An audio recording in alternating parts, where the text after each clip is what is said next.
Mon message, il est simple, il tient en un mot. Ne lâchez pas la terre. Parce que vous êtes la France. Vous êtes les derniers Français. Et vous êtes les premiers Français. Sans vous, la France n'est plus la France. Pas de pays sans paysans. Vous êtes les premiers enracinés. C'est vous qui nous montrez tous les jours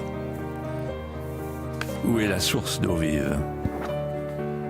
En fait, j'ai souvent pensé, en paraphrasant Peggy, qui dit « Les crises de l'enseignement ne sont pas des crises de l'enseignement, ce sont des crises de vie ». On peut transposer. Les crises agricoles ne sont pas des crises agricoles, ce sont des crises de vie. Ce sont des crises de civilisation. Pourquoi ? Parce que c'est la population agricole qui est la quintessence du peuple historique.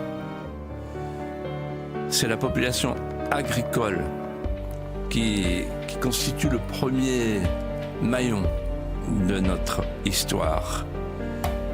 Vous savez, j'ai souvent évoqué ici la fameuse enluminure du XVe siècle, le jardin de paradis. Dans le jardin de paradis, on voit l'arbre sec qui refleurit.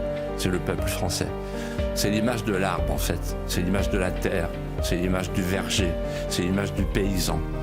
Et donc, ce sont les premiers jardiniers du jardin de paradis.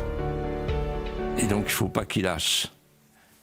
Il faut qu'ils attendent le moment où les Français vont se tourner vers eux pour leur dire « on a besoin de vous ».